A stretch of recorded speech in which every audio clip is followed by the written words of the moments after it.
So today we're going to continue our discussion on Module 5. So last time we talked about mole-to-mole ratios, and that's also known as stoichiometry.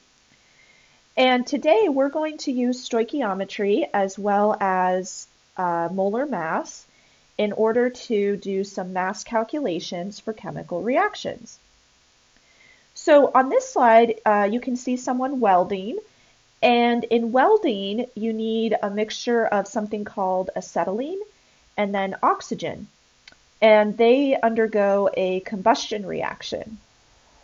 So what we could do is calculate the mass of acetylene needed or used to weld a specific mass of metal.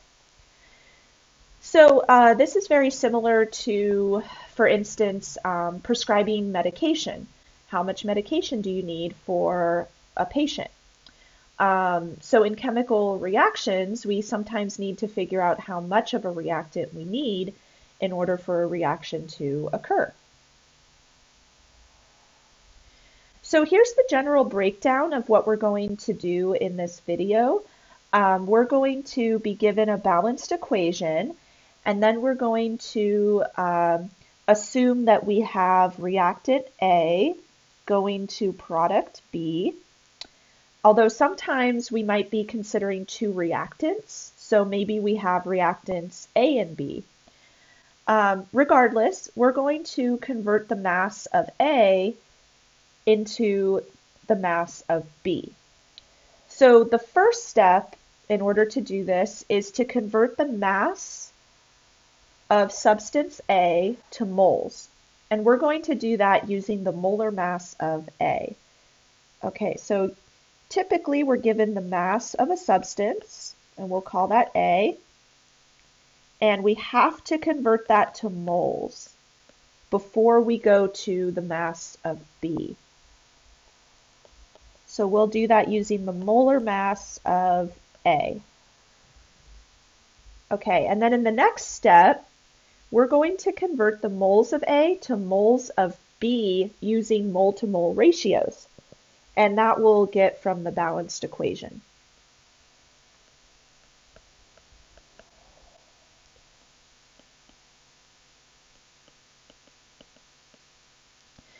All right, and then in the last step, we can finally convert moles of B to mass of B. And we'll do that using the molar mass of B. Okay, so this is our flow chart. And this is a really good flow chart to remember as we go forward. Now, notice that we couldn't go directly from the mass of A to the mass of B. That does not work. Now, we do have to go through moles first. So mass, unfortunately, is not directly related. So the mass of A is not directly related to the mass of B. We have to go through moles first. So always remember that. And that's actually a good place to start in a problem if you ever get stuck. Just convert to moles, because you can do anything if you convert to moles. So we'll see a bigger flow chart later on, kind of showing how we can use a lot of different tools like molar mass, but we always have to go to moles first before we can get to a quantity in grams. Okay. And here's a figure from your textbook kind of showing that same flow chart that we just went through. So again, if you're given the mass of A, you have to go to moles first, and we're going to do that by using the molar mass of A. And then we can convert to moles of B using the mole-to-mole ratio between A and B. And then finally, we can convert to grams of B, or the mass of B, using the molar mass of B. Okay. So we're going to use this flow chart in the next few practice problems. Okay, so let's go over a practice problem together first so we can see how this flow chart works. And then I'll have a couple more problems that you can work on your own if you want, but I'll also go over those with you too. Okay, so suppose we want to determine the mass in grams of NH3, also called ammonia, that can be produced from 32 grams of nitrogen in the following equation. Okay, so in the following equation, we're told that nitrogen reacts with hydrogen to produce ammonia. And we can see that there's a 1 to 3 to 2 ratio. And that's just from our balanced chemical equation. Okay, so let's write out what we're given. So we're already given those ratios from the balanced equation. That's great. So we'll use that later. But we're given that we're starting with 32 grams of nitrogen. All right, so what do we need to find out? What's our final result that we want? So we want to determine the mass of ammonia that's produced. So we need grams of ammonia. Okay, so what we're going to do, so our plan, we're going to use that flow chart. So we're going to start with the mass of nitrogen, and we're going to convert that to moles of nitrogen, because remember, we have to go to moles first. So that means we need the molar mass of nitrogen. So we might have to do a quick calculation there. Then once we have the moles of nitrogen, we're going to convert that to moles of ammonia.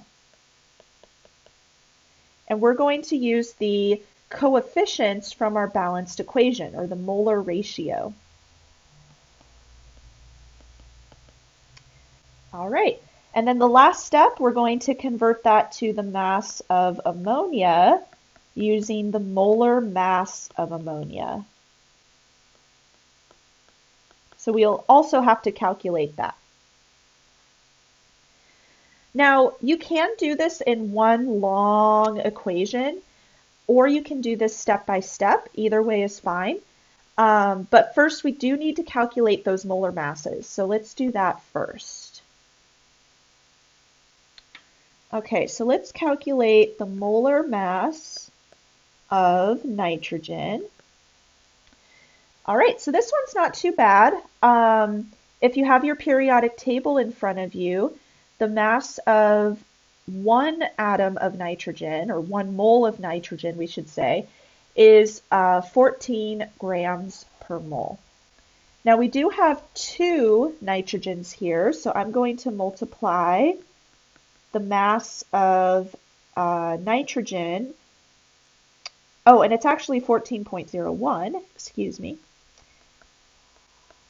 So I'm going to multiply the mass of nitrogen by 2, and that will give me 28.02 grams per mole for N2. Okay, now let's look up the molar mass of, or I guess calculate the molar mass of NH3. All right, so in NH3, we have 1 nitrogen and 3 hydrogens. Now, we're just looking at NH3 here. We're not going to look at the coefficient, so you can ignore the coefficient for this part.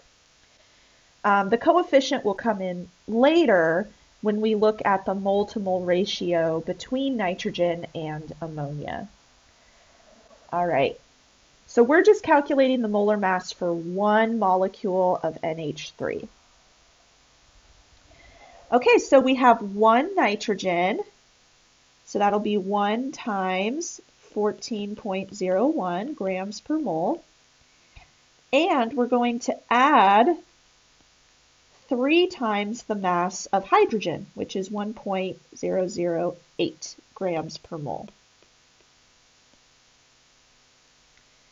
Okay, so I'm going to plug that into my calculator. So I've got 1 times 14.01 plus And then I'll just put in parentheses 3 times 1.008. And that gives me 17.03 grams per mole. Okay, so that's the molar mass of NH3. All right, so now that we have the molar masses of nitrogen and ammonia, we can go through our flow chart. Okay, so let's start with the mass that we were given for nitrogen. So we have 32 grams of nitrogen. And in the first step, we're going to use the molar mass of nitrogen to convert grams to moles. So going back, remember that 1 mole of nitrogen is equal to 28.02 grams of nitrogen. So that's our molar mass. So do we want to put moles of nitrogen in the numerator or in the denominator? In the numerator, because that's what we're trying to figure out in this step. How many moles of nitrogen do we have? All right, so 1 mole of nitrogen goes in the numerator, and then we're going to cancel the mass, 28.02 grams of nitrogen. Okay, so in this step, grams will cancel, and we'll end up with moles of nitrogen. All right. Now, remember I said we can just go in one long step or one long calculation, so I'm going to do that here, but feel free to do this step by step. So you could solve for the moles of nitrogen and then go on to the next step and solve for moles of NH3 separately. But just for convenience, I'm going to add another conversion factor here and just keep going. Okay, so right now we have moles of nitrogen, but remember step 2 is to calculate moles of substance B, or in this case, moles of ammonia. All right, so we can see from our balanced equation that we have a ratio of 2 to 1 for ammonia and nitrogen. So for every 1 mole of nitrogen, there are 2 moles of ammonia. That's the ratio. All right, so what should we put in the numerator? Should we put 1 mole of nitrogen or 2 moles of ammonia?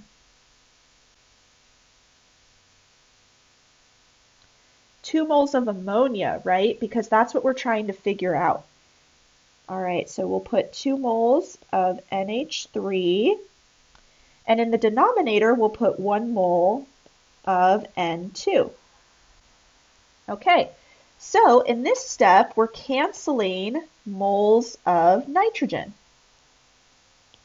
All right, so now we have moles of ammonia.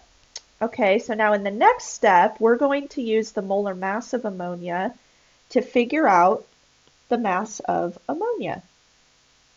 So remember, 1 mole of NH3 was equal to 17.03 grams of NH3. Okay. So, do we want to put moles of NH3 in the numerator or in the denominator? So this time it's going in the denominator because we want to cancel moles. And we want to end up with grams of NH3. So we'll put the mass in the numerator. Okay, so in this step, we're canceling moles of NH3. So our final unit, if we look at our whole set of calculations here, our final unit is grams of NH3. All right, so let's simplify our calculation. So looking at all of the numerators here, we have 32 times 1, but we'll just leave that out, times 2 times 17.03. Okay. And then looking at all of the denominators, we have 28.02 times 1 times 1. So I'll just leave out those 1s since it gives us back the same answer. And then again, our final unit, grams of NH3. So one note when I'm doing these problems, I always write the chemical name or the chemical formula next to the unit. So you'll notice I put grams of nitrogen, moles of nitrogen, moles of ammonia, grams of ammonia. And I do that because if you just write grams or just write moles, it's hard to keep track of which chemical you're actually referring to, or what units are actually canceling. So always write the chemical formula next to the unit. All right, so let's plug this into our calculator and figure out how many grams of ammonia will form from this reaction. Okay, so I've got 32 times 2 times 17.03 divided by 28.02. Okay, so my calculator tells me that this is equal to 38.8979, etc. So let's talk about sig figs. Okay, so let's go through our problem and figure out how many sig figs we should have. So our first value was 32, so that's 2 sig figs.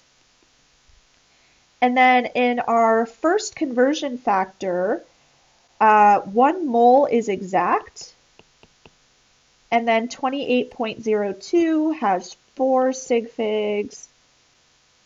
And then in our next conversion factor, both of those values are exact.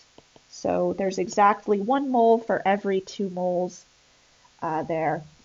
And then in our last conversion factor, again, the 1 mole is exact. And then the molar mass has 4 sig figs.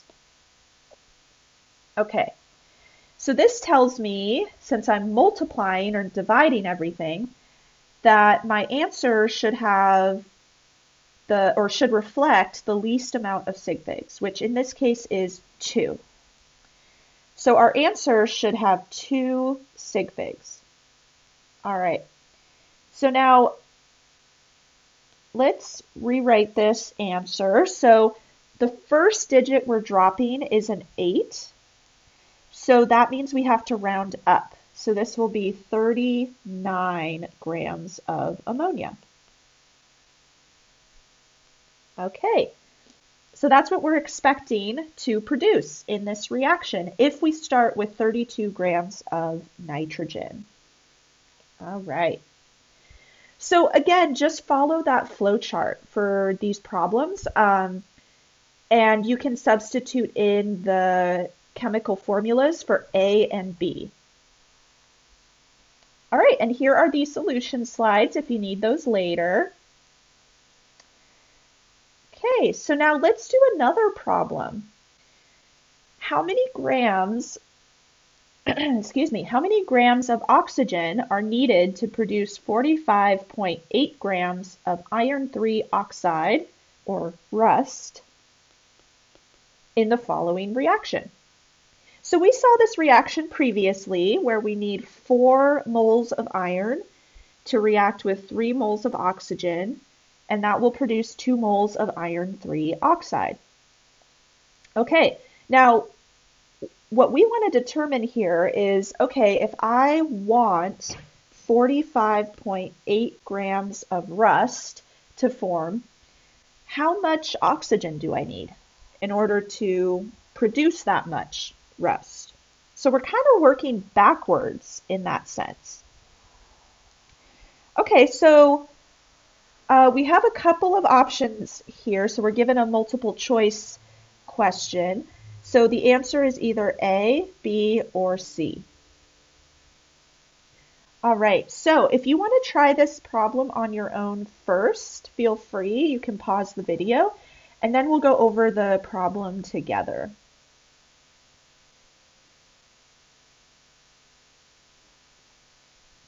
Okay, so again, we're given that we want to produce 45.8 grams of iron 3 oxide. Okay, so we need to determine grams of oxygen. So how many grams of oxygen do we need in order to produce that much rust? So our plan, we're going to start with the mass of iron 3 oxide. And again, we have to convert that to moles first. So we're going to need the molar mass of this compound. Okay. Then in the next step, we'll convert moles of iron 3 oxide to moles of oxygen. So in this instance, rust is our substance A and oxygen is our substance B, if that helps you kind of visualize the flow chart. All right, so in this step, we're going to use the mole ratio just from our balanced equation. So looking up above, we have 2 moles of our product for every 3 moles of oxygen. So that will be our ratio that we use. All right, and then in the last step, we're just going to go to the mass of oxygen using the molar mass of oxygen. Okay. So again, oxygen is our substance B in this case. All right, so let's first calculate the molar masses of rust and oxygen. Okay.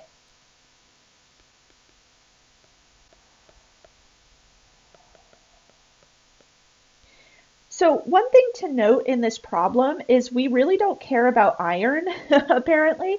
We're really only interested in oxygen and iron 3 oxide. So you can just ignore iron in this problem for the most part. Later on, we'll talk about problems where you do need to consider all 3 variables or all reactants and all products. But for now, for this particular problem, just ignore that other reactant.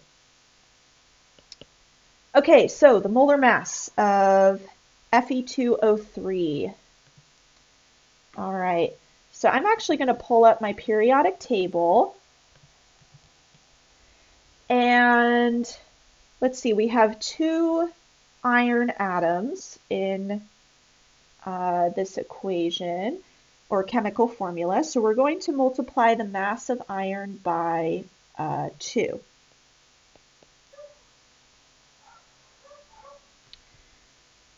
Okay, so this would be 2 times 55.94 grams per mole.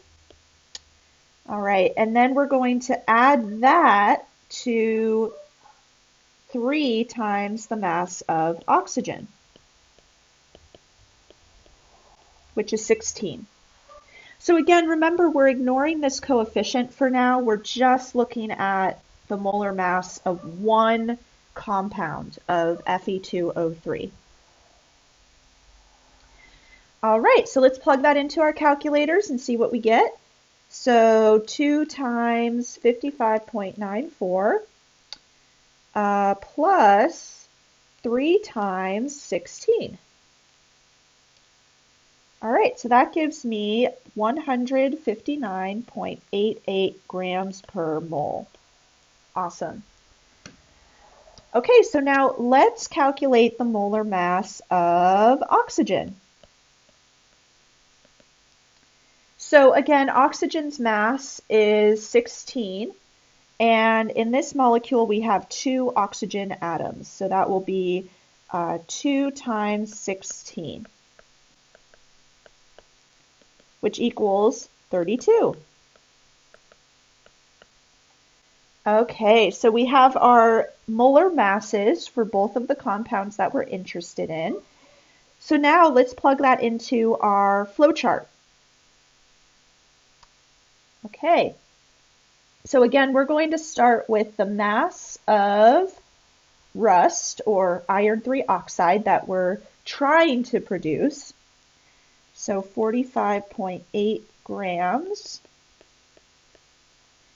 And then we're going to use the molar mass to get 2 moles.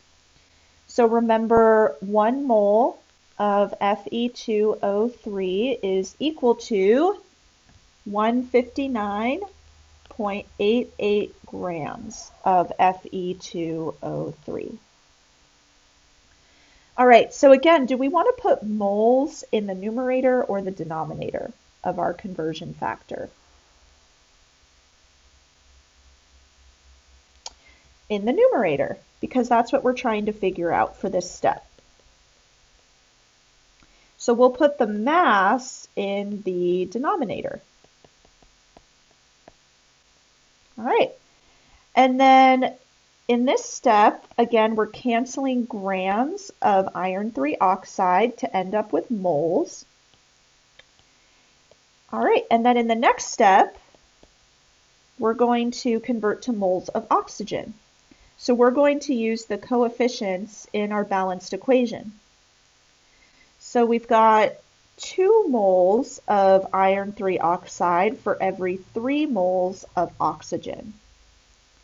Now, do we want to put moles of oxygen in the numerator or in the denominator? In the numerator, because that's what we're trying to figure out in this particular step, is how many moles of oxygen do we need. So we would put 3 moles of O2, and then we're trying to cancel moles of iron 3 oxide, so we'll put that in the denominator. All right, so in this step, we're canceling moles of iron 3 oxide to end up with moles of oxygen. And then in our last step, we need to convert to grams of oxygen. So we're going to use the molar mass of oxygen. And remember, we just calculated that 1 mole of O2 is equal to 32 grams of O2. All right, so do we want to put moles of oxygen in the numerator or the denominator? The denominator, because we want to cancel moles of oxygen, and we want to end up with grams of oxygen. All right, so in that step, we canceled out moles of oxygen, and looking at our whole equation, our final unit is grams of oxygen, which is exactly what we want. Our question asked how many grams of oxygen are needed. All right, so let's simplify our calculation here. So looking at all of the numerators, we have 45.8 times 1, so we'll leave that out, times 3 times 32. And then looking at the denominators, we have 159.88 times 2 times 1, which we'll leave out the 1 since it just gives us the same answer.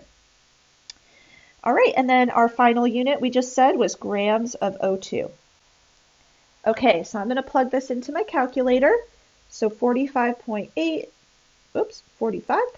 times 3 times 32.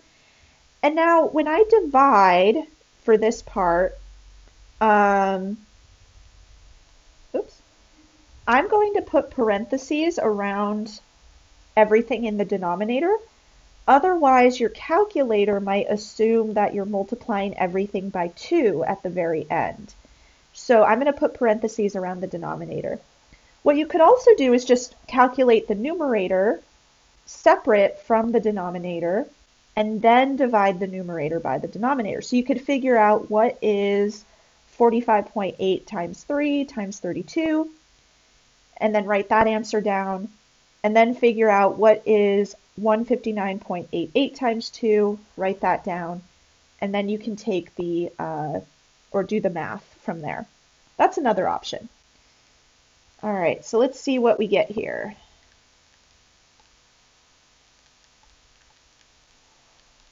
So I get 13.75 grams of oxygen, but let's also consider sig figs here. All right, so let's go through and figure out how many sig figs we need in our answer. So our first value has 3 sig figs. And then in our first conversion factor, 1 mole is exact. And then 159.88 has 5 sig figs. And then in our next conversion factor, both amounts of moles are exact. And then in our last conversion factor, the molar mass 32.00 has 4 sig figs, and 1 mole is exact. Okay, so it looks like the smallest amount of sig figs is 3. So I'm going to limit my answer to 3 sig figs. All right, now the digit I'm dropping is a 5, so I'm going to round up to 13.8 grams of oxygen. All right, so that is our answer for this problem. So if we want to produce 45.8 grams of rust, we need 13.8 grams of oxygen. All right, awesome. So now here are the solution slides if you want to look at those later. And it looks like we got the right answer. Yay. Okay, so there is one more problem listed on your PowerPoint slides. So feel free to try this one on your own. And the solution slides are given after this slide. So you can double check your work. So this is a little bit of extra practice for you. I'm not going to go over it with you because the video would be far too long. But if you do have questions about this problem, feel free to email me and ask for help. All right. Now, in the next video, we're going to talk about something called limiting reagents. So this is where we're going to take all of the different reactants into account to figure out how much of a product we're going to form. Because in the previous problems, we were really only looking at one reactant. But in typical chemical reactions, you have to consider all of the reactants. So we'll talk about that in the next video.